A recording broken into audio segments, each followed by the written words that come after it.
Hello students. Previous lecture में हमने क्या कंप्लीट किया था। प्रीवियस लेक्चर के अंदर मैं एक बार फटाफट रिवाइज करवा देती हूँ। तो एक्सटर्नल नॉस्ट्रिल, फिर नेजल कैविटी में आगे वाला पार्ट वेस्टिब्यूल, फिर रेस्पिरेटरी रीजन। वेस्टिब्यूल में हेयर्स और म्यूकस प्रेजेंट होंगे। काम क्या होता है? Filtration of air.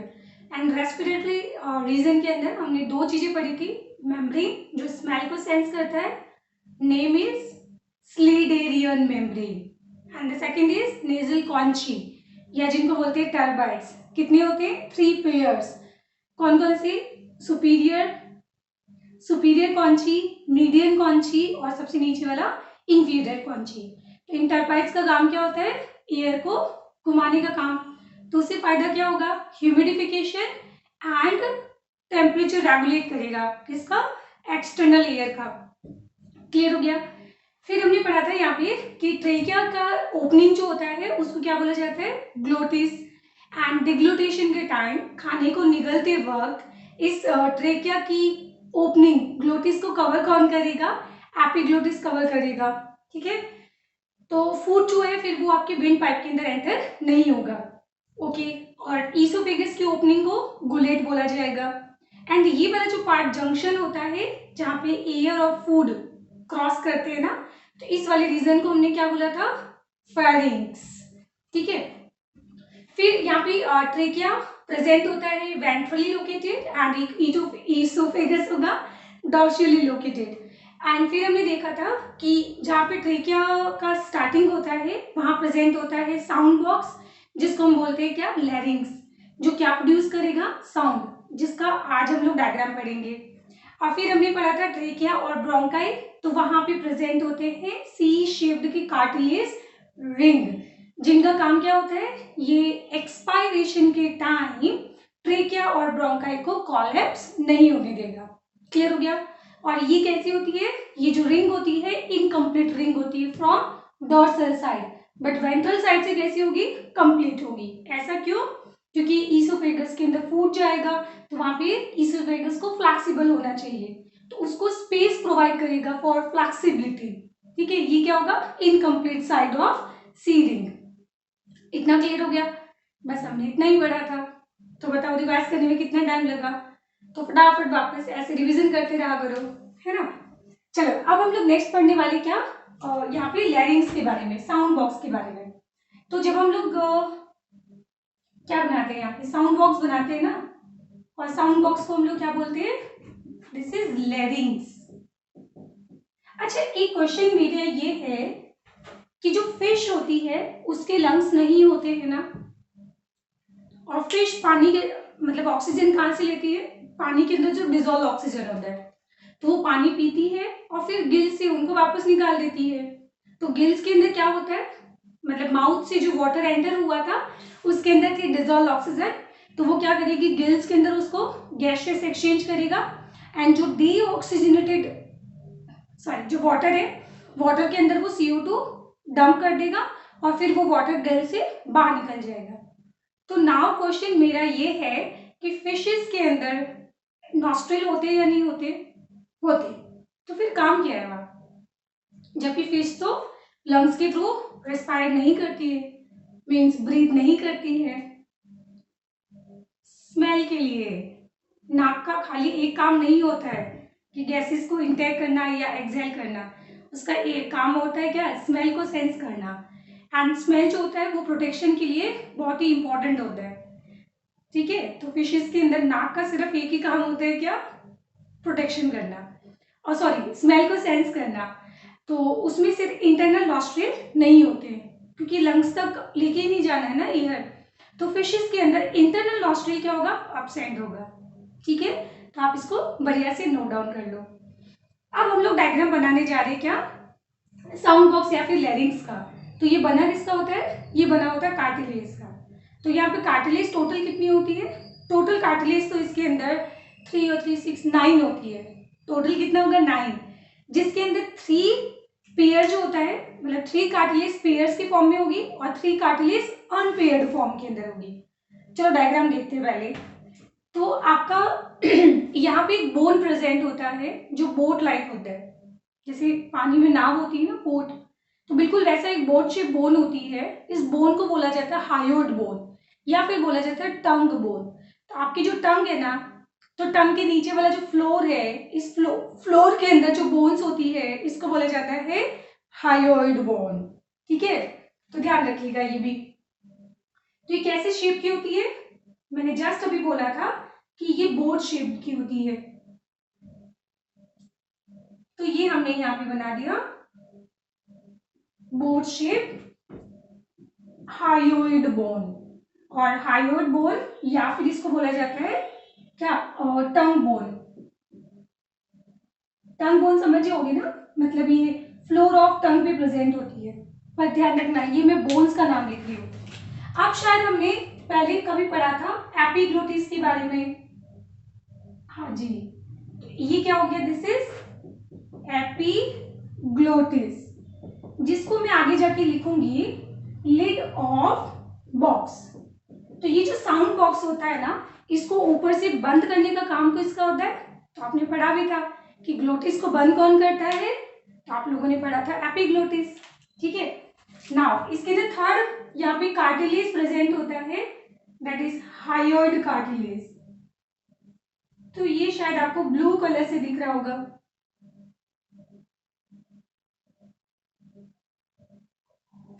ठीक है, सॉरी इसको हम बोलते हैं थायराइड कार्टिलेज, बिकॉज इस कार्टिलेज के फ्रंट पे प्रेजेंट होती है thyroid glands, so that's why इसको बोलेंगे थायराइड कार्टिलेज। और ये जो कार्टिलेज होता है ना, ये सबसे लार्जेस्ट कार्टिलेज होता है। और आपने देखा होगा कि जब बॉयज जो है वो मैच्योर हो जाते हैं, या फिर हमारे जैसे घर में पापा है, अंकल है, तो उनके अंदर देखा होगा कि ये वाला जो साउंड बॉक्स होता है ये बाहर की तरफ प्रोट्रूड आउट होता है, तो ये बाहर निकला होता है। एंड उसके लिए हम एक बहुत ही स्पेशल टर्म यूज करते हैं, जो आपने कभी छोटी छोटी क्लासेस के अंदर पढ़ा होगा, एडम्स एप्पल। तो ये एप्पल नहीं है, ठीक है, पर इसका नाम क्या होता है, एडम्स एप्पल। सो बेसिकली इसके अंदर जो ये बाहर की तरफ पार्ट जो निकला होता है ना, ये कौन सा पार्ट होता है, थायराइड कार्टिलेज, जो इस पूरे बॉक्स का सबसे बड़ा कार्टिलेज है। क्लियर हो गया। नाउ इसके बाद इसके अंदर प्रेजेंट होगा यहाँ पे एक अगेन सी शेप्ड कार्टिलेज भी होता है। नहीं, वो रिंग नहीं, रिंग तो मैंने अलग पढ़ाई थी आपको। तो यहाँ पे क्या प्रेजेंट होगा, एक सी शेप्ड का कार्टिलेज भी होगा।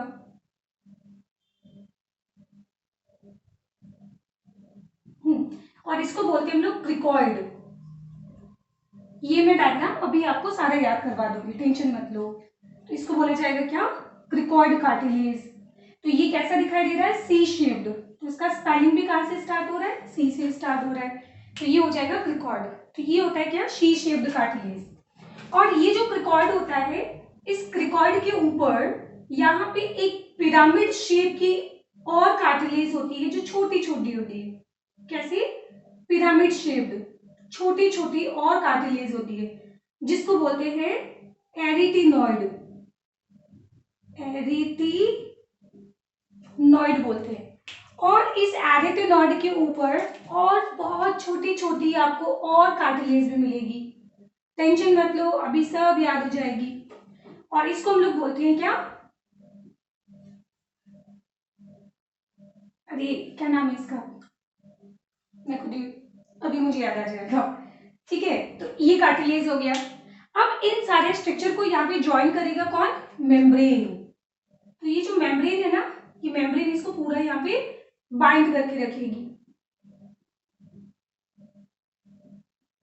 इस कार्टिलेज का नाम है क्यूनिलिफॉर्म, क्यूनिलिफॉर्म।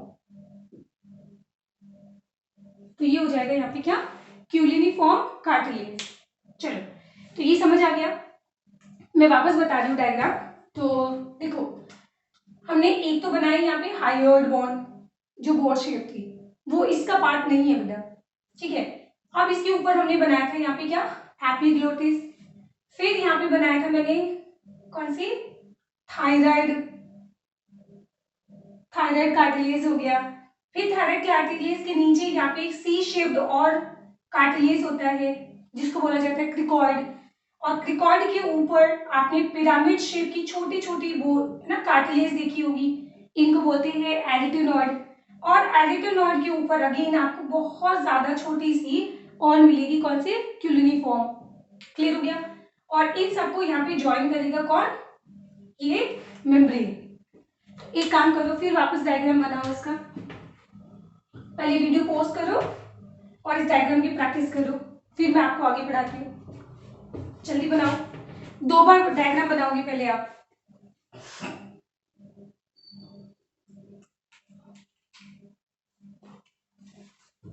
चलो नेक्स्ट उसके बाद देखो, अब इसके अंदर हमने शायद प्रीवियस लेक्चर के अंदर सी से शेप्ड कार्टिलेज बनाए होंगे, याद है आपको? सी शेप्ड रिंग बनाई थी ना, वो ये रिंग। तो ये यहाँ प्रेजेंट होती है सी शेप्ड की रिंग, और ये नीचे क्या हो जाएगा, दिस इज ट्रेकिया।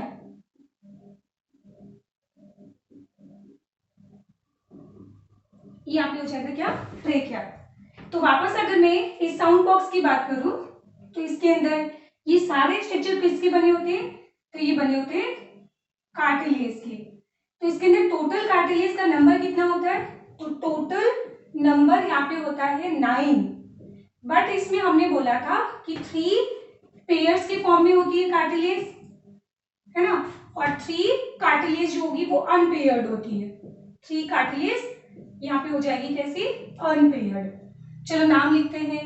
तो 3 कार्टिलेज पेयर्ड कौन कौन सी है, तो आपने देखा होगा कि ये जो एरिटिनॉइड है ये पेयर्ड है, कौन सी, एरिटिनॉइड। और नेक्स्ट ये क्यूलिफॉर्म नहीं होता है, इसका नाम भूल गई मैं, एक सेकेंड ना, ये कॉर्निक्यूलेट होता है। ये क्या नाम है इसका, कॉर्निक्यूलेट। तो नेक्स्ट आ जाएगा इसके अंदर कॉर्निक्यूलेट, एंड द थर्ड हो जाएगा इसके अंदर क्यूनिफॉर्म। थर्ड हो जाएगा इसके अंदर क्या, क्यूनिफॉर्म। देखो यहां पे मैंने क्यूनिफॉर्म को शो नहीं किया डायग्राम के अंदर। क्लियर हो गया। अब अनपेयर्ड कौन कौन सी हो जाएगी, तो आपको थायराइड कार्टिलेज एक ही दिखाई देगा, और यहाँ पे क्रिकॉइड जो होता है नीचे बिल्कुल शेप है ना, सी शेप का प्रेजेंट होता है, तो ये हो जाएगा अनपेयर्ड। और एक आ जाएगा एपिग्लोटिस। यस, एपिग्लोटिस को हम लोग लैरिंग्स का ही पार्ट कंसिडर करते हैं, और एपिग्लोटिस होता कितना है, जस्ट 1। तो ये हो जाएगा इसके अंदर एपिग्लोटिस हो गया। सेकंड कौन सा हो जाएगा, थायरॉइड कार्टिलेज हो जाएगा, and the fourth one is cricoid. तो क्या मैं ऐसा बोल सकती हूँ कि आपको बनाना क्या है, आपको बनाना है एक बॉक्स। तो बॉक्स बनाने के लिए सिंपल सा आपको ऊपर एक ढक्कन बनाना होगा, नीचे एक फ्लोर बनाना होगा, और साइड में उसकी लेटरल वॉल बनानी होगी। तो इस तरीके से ये बन जाएगा क्या, पूरा बॉक्स बन जाएगा। चलो इसको हम 3D डायग्राम के अंदर समझते हैं। तो सबसे ऊपर लिड कौन बनाएगा इसके ऊपर, इसका ढक्कन, ढक्कन बनाएगा कौन, एपिग्लोटिस, बताया था। और इसके नीचे फ्लोर कौन बनाएगा, तो इसका फ्लोर बनाएगा कौन, क्रिकॉइड। ये सारा आप नोट डाउन कर लेना।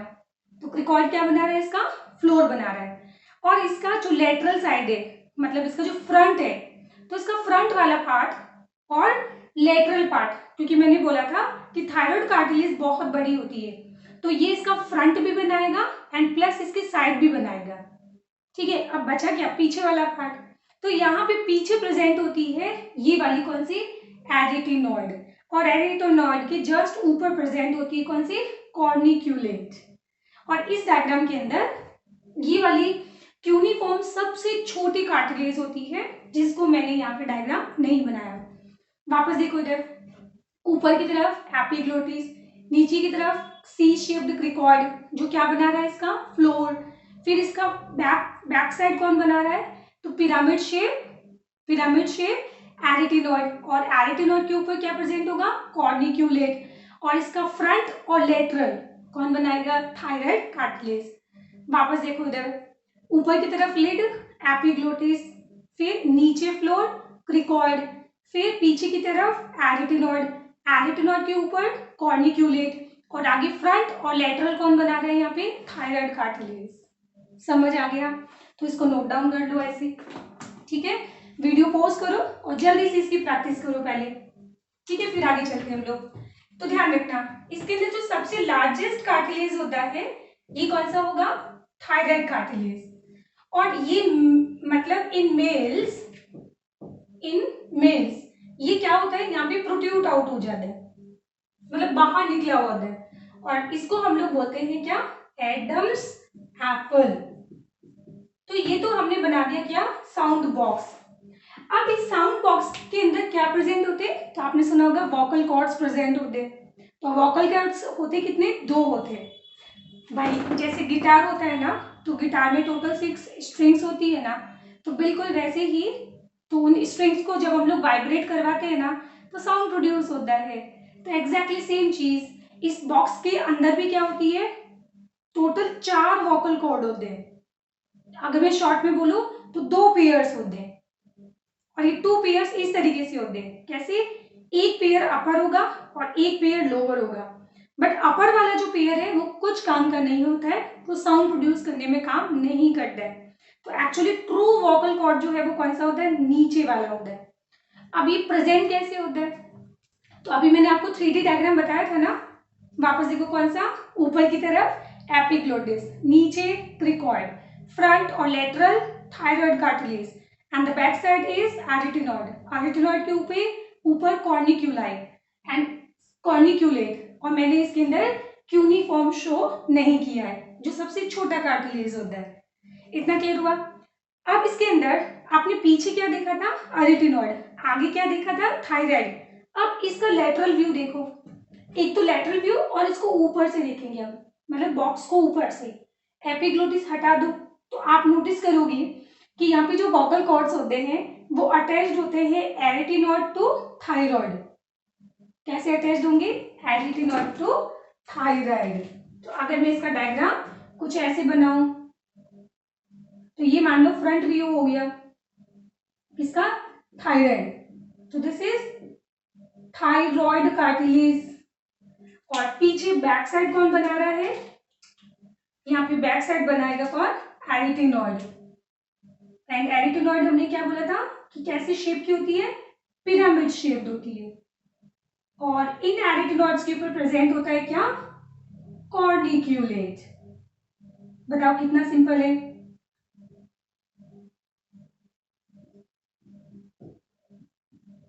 तो दिस इज एरिटिनॉइड। TY होगा, ARY एरिटिनॉइड। और एरिटिनॉइड के ऊपर क्या होते हैं? यहाँ पे छोटी छोटी और कार्टिलेज होती है इस तरीके से, और इनको क्या बोलते हैं? कॉर्निक्यूलेट। तो हम लोग बोलेंगे कि यहाँ पे जो वोकल कॉर्ड्स होते हैं वो अटैच्ड होते हैं थायराइड और पीछे बैक साइड के अंदर इसके साथ। लेट्स सी, एक तो यहाँ पे बाइंड होगा किसके साथ? एक तो आप लोग देख रहे हो कॉर्निक्यूलेट के साथ बाइंड हो रहा है, and the second vocal cord जो है ये बाइंड होगा किसके साथ? नीचे वाला इसके साथ। अब देखो अगेन ये डायग्राम कैसा है? ये अगेन डायग्राम 2D है बेटा। अब इसको 3D में समझते हैं। तो 3D में डायग्राम कैसा होगा? तो ये आगे की तरफ क्या हो जाएगा? थायराइड कार्टिलेज हो जाएगा, एंड पीछे की तरफ यहाँ पे नीचे की तरफ होगा एरिटिनॉइड, और उसके ऊपर होगा कॉर्निक्यूलेट। तो नीचे 2 है ना ये एरिटिनॉइड, तो इन दोनों से यहाँ से नीचे की तरफ नीचे वाला वोकल कॉर्ड का पेयर होगा, ठीक है। एंड ऊपर की तरफ क्या होता है? कॉर्निक्यूलेट। तो कॉर्निक्यूलेट से एक थायराइड के साथ में अगेन वोकल कॉर्ड होगा, है ना। तो इस तरीके से मैंने यहाँ पे 2 वोकल कॉर्ड्स के पेयर बनाए।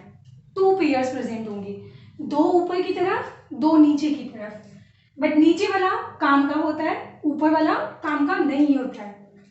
चलो तो इसको मैं डायग्राम से शो कर देती हूँ, या मैं डायरेक्ट लिख देती हूँ। तो यहाँ पे प्रेजेंट होती है क्या? Vocal cords. तो वोकल कॉर्ड्स कितने होते हैं? 2 पेयर होते हैं। एक तो अपर पेयर होता है, ठीक है, और अपर पेयर कहाँ पे अटैच्ड होते हैं?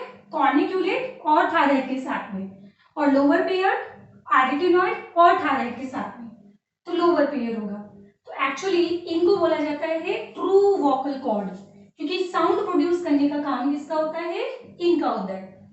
इनको बोला जाता है false vocal cord, false vocal cord, क्योंकि इनका काम साउंड प्रोड्यूस करना नहीं होता है। इतना क्लियर हो गया। अब मुझे बताओ कि यहाँ पे साउंड प्रोड्यूस कैसे होता है। देखो जब हम लोग बोलते हैं ना, तो बोलते वक्त हम बार बार क्या कर रहे हैं, गैस को मतलब एयर को हम लोग बाहर की तरफ एक्सपेल कर रहे हैं।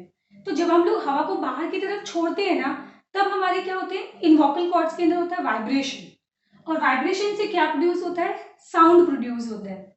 अब यहाँ पे अगेन कुछ बच्चे मिसकॉन्सेप्ट बना रहे होंगे, मैं यहाँ पे साउंड बोल रही हूँ पर कुछ बच्चों के दिमाग में स्पीच आ रहा होगा कि शब्द बनाता है। बेटा शब्दों में, इस साउंड को शब्दों के अंदर, वर्ड्स के अंदर कन्वर्ट करेगा आपका टंग और लिप्स।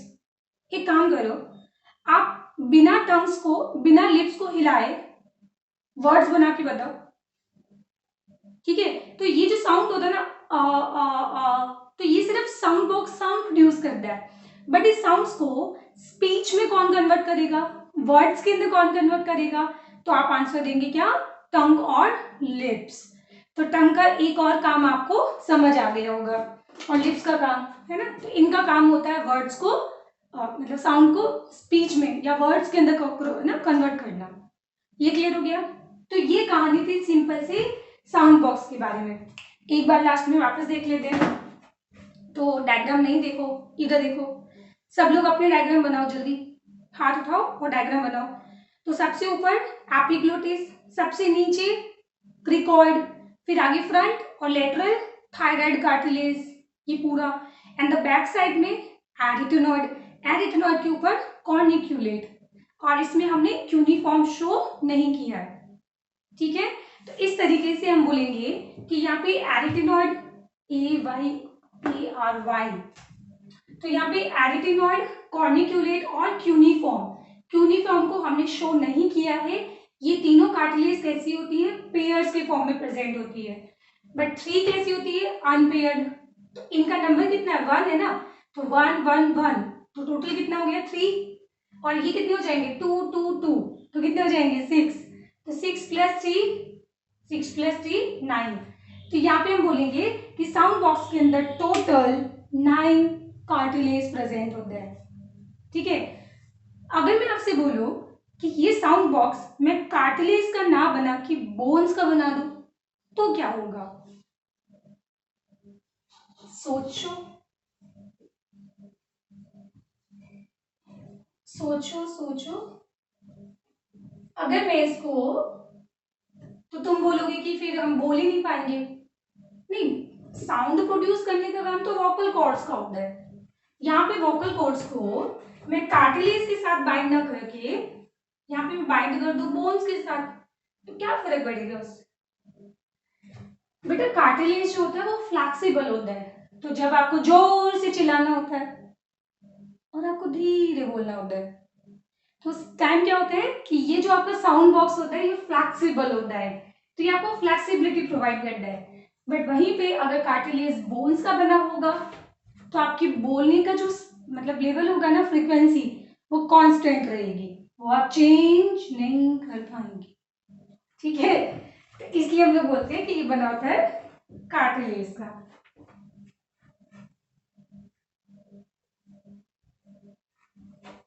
चलो, तो इस तरीके से ये हो गया कंप्लीट साउंड बॉक्स। अब उसके बाद नेक्स्ट आ जाते हैं हम लोग। तो देखो वापस डायग्राम, तो ये हमने बनाया था यहाँ पे लैरिंग्स, और यहाँ पे ये सी शेप्ड की कार्टिलेज बनाए थे हमने।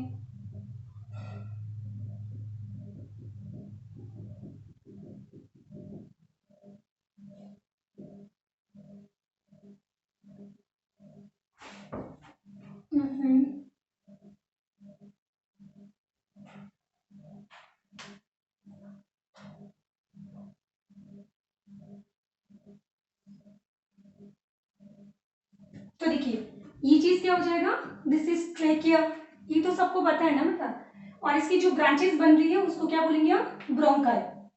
तो एक्चुअली ये ब्रांच कब होता है, तो आपका जो वर्टिबल कॉलम है ना, तो इसके अंदर जो वर्टिबल डिस्क होती है ना, तो ऊपर वाली को क्या बोलते हैं, सर्वाइकल, फिर नीचे वाली को बोला जाता है थोरेसिक। तो अभी आप लोग याद रख लेना कि जो थोरेसिक वर्टिब्री होती है ना उसमें 5, क्योंकि एनसीईआरटी में लिखा हुआ है ना T5, एंड T5 अराउंड यहाँ पे आता है, ठीक है। तो यहाँ पे इसके आगे, तो यहाँ जाके ये जो है T5 फिफ्थ थोरेसिक वर्टिब्रा के पास जाके क्या होगा, ये डिवाइड हो जाएगा। ऐसे में सोचना कि यही डिवाइड हो गया या नीचे जाके डिवाइड हो रहा है, तो ये डिवाइड कहाँ पे होता है T5 के पास में। और यहाँ पे ये क्या बनाएगा, ब्रोंकाई बनाएगा। अब ब्रोंकाई के आगे क्या होती है, ब्रांचेस होती है जिनको बोलते हैं ब्रोंक्यूल्स। और फिर ब्रोंक्यूल्स ओपन होती है कहाँ पे, एल्वेलाई के अंदर। और फिर ये डायग्राम हम लोग बना देते हैं यहाँ पे फाइनली लंग्स का। तो देखो लंग्स का डायग्राम बना रहे हैं हम लोग।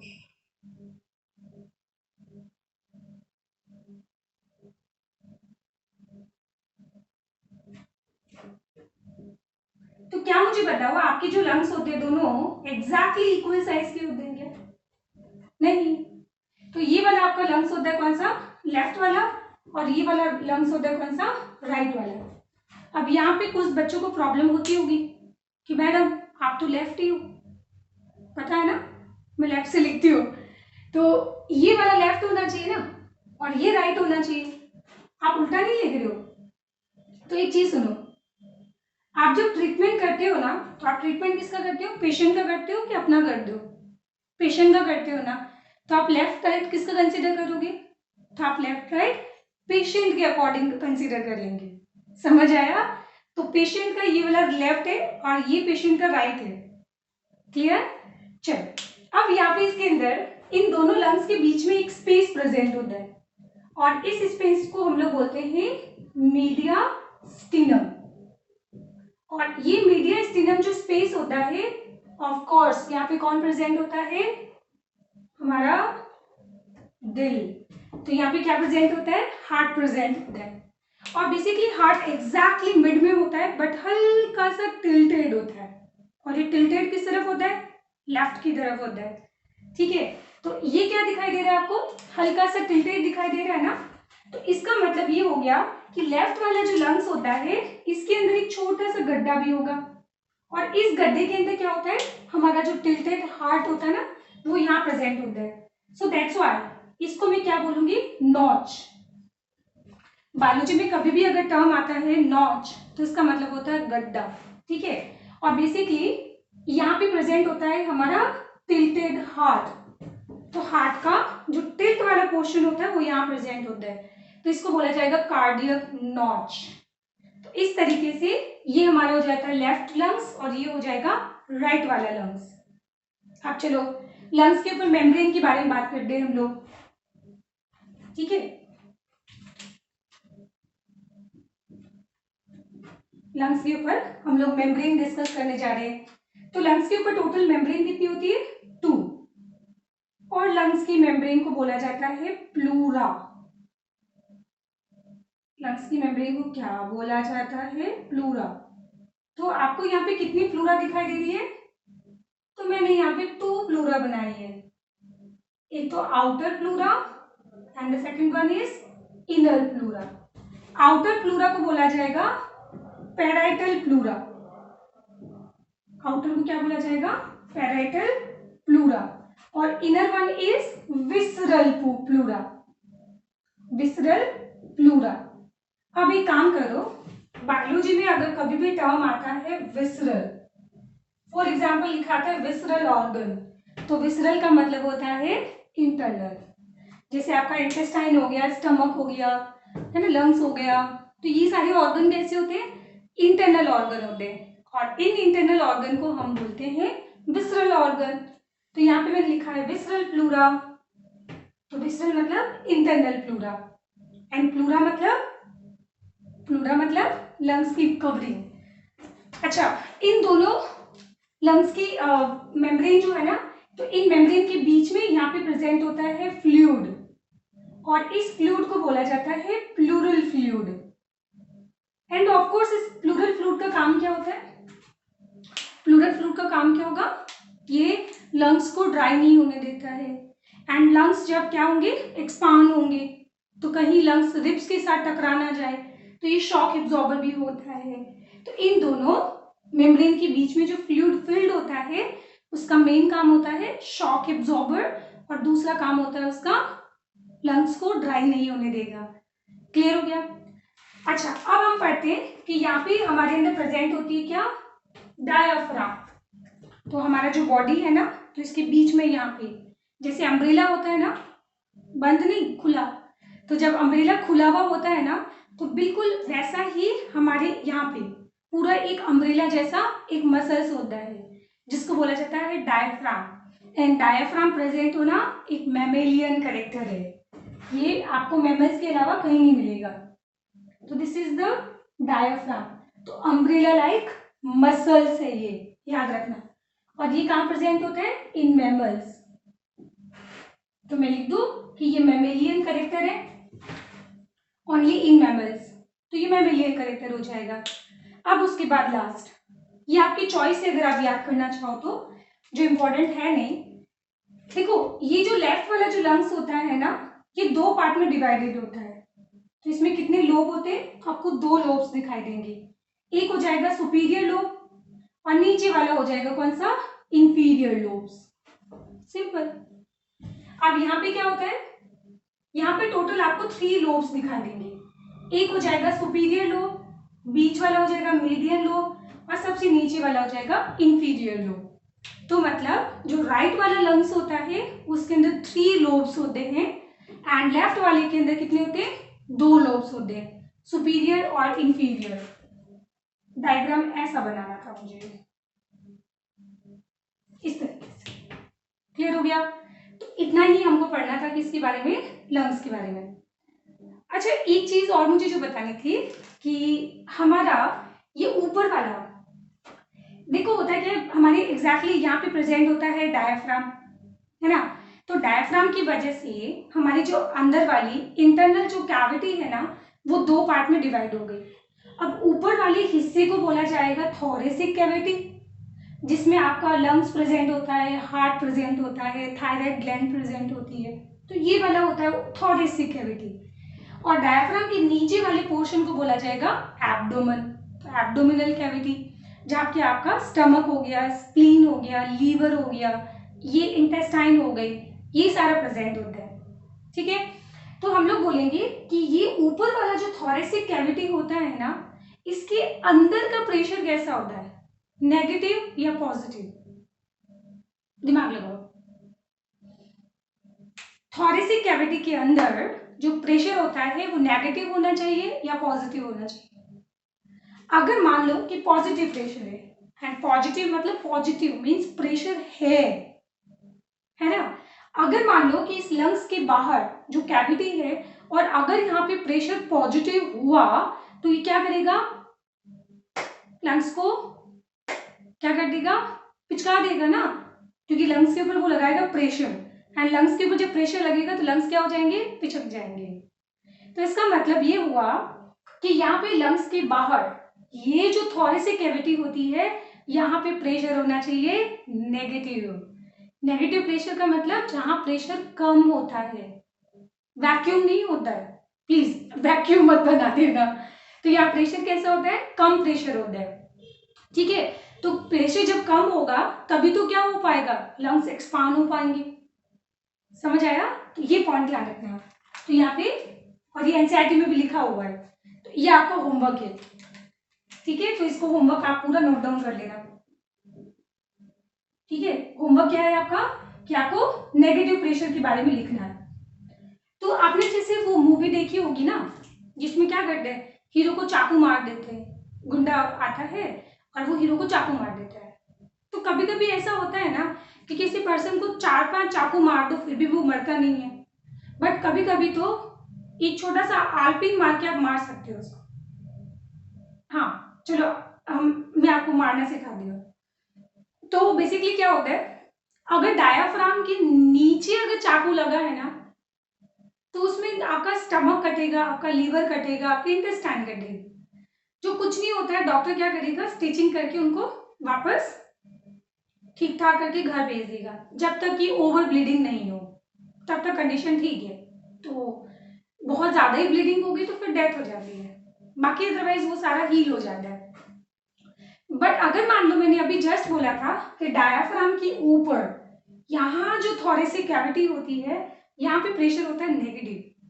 अब आपने सिर्फ एक आलपिन लिया है, चाकू भी मत मारो, सिर्फ एक आलपिन, और वो आलपिन यहाँ से रिब्स होती है ना, रिब्स के बीच में से क्रॉस करवा दो, ठीक है, और पहुंच जाओ थोरेसिक कैविटी तक। तो क्या हो जाएगा, अंदर प्रेशर कैसा है, नेगेटिव, बाहर प्रेशर कैसा है, पॉजिटिव। तो जब पॉजिटिव प्रेशर होगा तो ये हवा कहाँ जाएगी, अंदर जाएगी, पॉजिटिव से नेगेटिव प्रेशर जाएगी और अंदर जाके वो लंग्स को पिचका देगी और वो पर्सन सांस नहीं ले पाएगा और उसकी वहीं पे ऑन स्पॉट डेथ हो जाएगी। ठीक है, तो ये हमने मारना सीख लिया। कोई प्लीज ऐसे खराब नहीं आते दिमाग में। तो अब जैसे मैं आपको एक स्टोरी बताती हूँ। क्या हुआ था, एक जैसे आपने देखा होगा कि जब हम घर बनाते हैं ना तो ऊपर आरसीसी करवाते हैं, मतलब लेंटर डलवाते हैं ना, तो उसमें जब आरसीसी होती है तो वहाँ बहुत सारे मजदूर काम करते हैं और वहाँ पे बहुत सारे सरिये भी पड़े होते हैं लोहे के ना।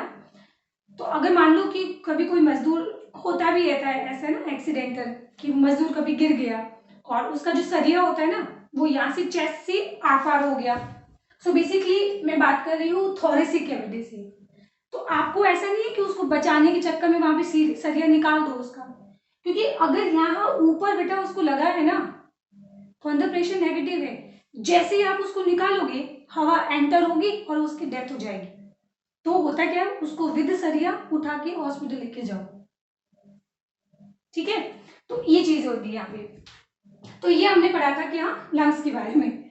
अब उसके बाद में हम इन ब्रांचेस के बारे में थोड़ा बात कर लेते हैं। तो ये ब्रांचेस कौन सी होती है, तो देखो बहुत सारे ब्रांचेस है। पहले कौन सा होता है, ट्रेकिया, फिर क्या होती है ब्रोंकाई, फिर ब्रोंकाई की branches, primary branches, primary bronchi, secondary bronchi, फिर सेकेंडरी ब्रोंकाई से टर्शरी ब्रोंकाई, फिर टर्शरी ब्रोंकाई से टर्मिनल ब्रोंकाई, फिर टर्मिनल ब्रोंकाई से होती है लोब्यूलर ब्रोंक्यूल्स, फिर लोब्यूलर ब्रोंक्यूल्स की ब्रांचेस होती है टर्मिनल ब्रोंक्यूल्स, फिर आती है रेस्पिरेटरी ब्रोंक्यूल्स, फिर आ जाती है यहाँ पे एल्व्यूलर डक्ट और फिर आएगा यहाँ पे एल्व्यूलाई। हे भगवान, ये सारा हमको याद करना है। हाँ, तो ट्रस्ट है ना, अभी देखो याद हो जाएगा। ठीक है, तो ये सारी ब्रांचेस हम लोग पढ़ने जा रहे हैं। तो नाउ देखो ये क्या हो जाएगा, दिस इज ट्रेकिया एंड इसकी ब्रांचेस को हम लोग क्या बोलते हैं, मैं फ्लो चार्ट बना देती हूँ, ऐसे बहुत कॉम्प्लिकेटेड हो जाएगा वरना। चलो फ्लो चार्ट बना लेते हैं हम लोग। तो सबसे पहले क्या बनाया था हमने, ट्रेकिया, फिर ट्रेकिया के आगे क्या होता है, bronchi, but bronchi primary, secondary, tertiary और एक होता है यहाँ पे टर्मिनल। ब्रोंकाई प्लूरल टर्म है तो ब्रोंकस सिंगुलर हो जाएगा, जैसे बैक्टीरिया बैक्टीरियम, ब्रोंकाई ब्रोंकियम, ब्रोंकस, तो ये हो जाएगा प्राइमरी ब्रोंकस और ये हो जाएगा यहाँ पे सेकेंडरी ब्रोंकस और ये हो जाएगा टर्शरी ब्रोंकस। ठीक है, तो ये तो समझ आ ही गया होगा। तो प्राइमरी, सेकेंडरी, टर्शरी और लास्ट में आ जाएगा टर्मिनल ब्रोंकस। तो इसमें क्या याद करना आपको टफ लग रहा है क्या, तो ये सारा क्या हो जाएगा, ये सारा यहां से लेकर यहां तक ब्रोंकाई हो जाएगी। अब हम बनाने वाले ब्रोंक्यूल्स। तो ब्रोंक्यूल्स को याद करने का मैं ट्रिक बताती हूँ, तो इसको याद रखना LTR। क्या याद रखोगे, LTR। अब L फॉर लोब्यूलर, तो ये हो जाएगा lobular bronchioles, lobular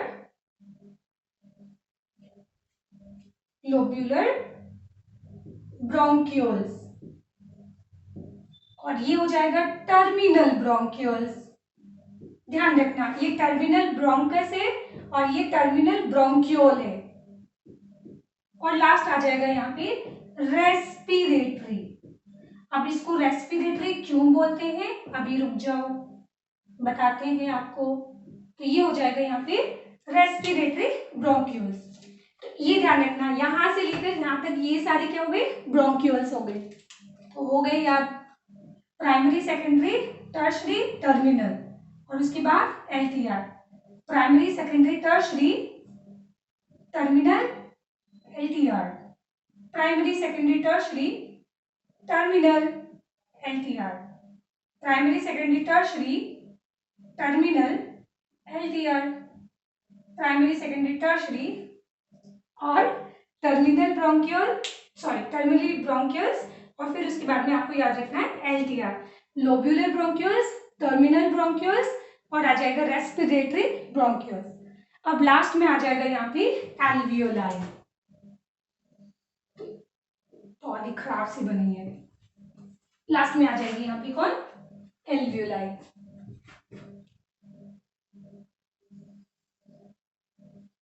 this is alveoli. तो एल्वियोलाई की ये आपको क्या दिखाई दे रही है, तो एल्वियोलाई की ये दिखाई देगी आपको एल्वियोलर डक्ट, और एल्वियोलर डक्ट से फाइनली ओपन होगा कहाँ पे, एल्वियोलाई के अंदर। तो जब हम गैसियस एक्सचेंज की बात करते हैं ना, हाँ, CO2 का और ऑक्सीजन का एक्सचेंज, तो ध्यान रखना इन पोर्शन के अंदर यहाँ पे CO2 का एक्सचेंज यहां तक नहीं होता है।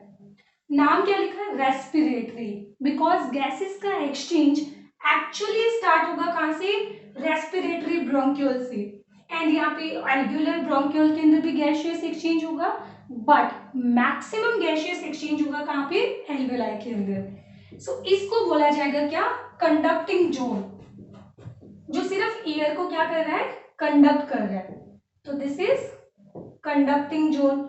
और यहाँ पे क्या होता है, गैसियस एक्सचेंज होता है, तो इसको बोलेंगे हम लोग रेस्पिरेटरी जोन।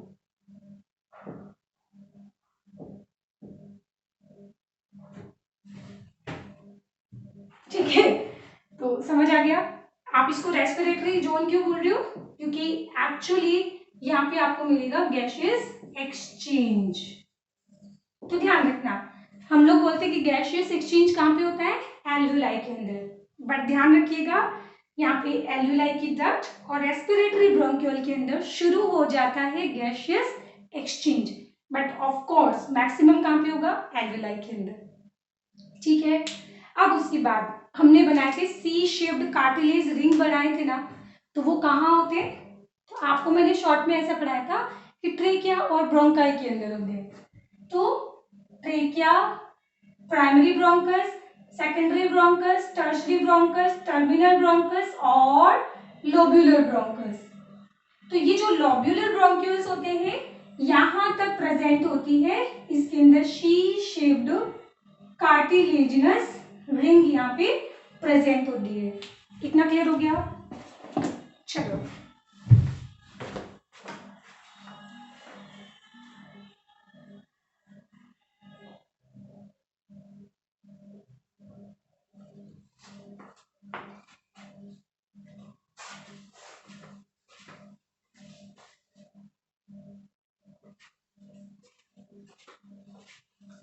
चलो, तो अब बताओ कोई प्रॉब्लम इसमें। तो आज की क्लास बस इतनी रखते हैं। तो मैंने आज आपको बहुत कम टॉपिक पढ़ाया है, क्या, एक तो मैंने आपको लैरिंग्स का पढ़ाया, फटाफट देखो, एपिग्लोटिस, फिर आगे फ्रंट वाला और लेटरल व्यू, थायराइड कार्टिलेज, नीचे की तरफ cricoid cartilage, pyramid shape, arytenoid, arytenoid के ऊपर कॉर्निक्यूलेट, एंड क्यूनिफॉर्म मैंने इसमें शो नहीं किया था। 3 पेयर होगी, 3 अनपेयर होगी, टोटल हो जाएगी 9 कार्टिलेज। ठीक है, और फिर हमने पढ़ा था कि इसके अंदर वोकल कॉर्ड्स होते हैं, कितने पेयर होते हैं, 2 पेयर ऊपर की तरफ होंगे और 2 पेयर नीचे की तरफ होंगे। जो आगे की तरफ फ्रंट में अटैच होते हैं थायराइड बोन, थायराइड कार्टिलेज के साथ, और पीछे की तरफ ऊपर वाला जो वोकल कॉर्ड होगा वो अटैच होगा कॉर्निक्यूलेट के साथ, और नीचे वाला अटैच होता है कहाँ पे, आर्टिक्यूलेट के साथ। बट ऊपर वाला कुछ काम का नहीं है, और नीचे वाला जो वोकल कॉर्ड्स होता है वो होता है ट्रू वोकल कॉर्ड, जो प्रोड्यूस करता है साउंड।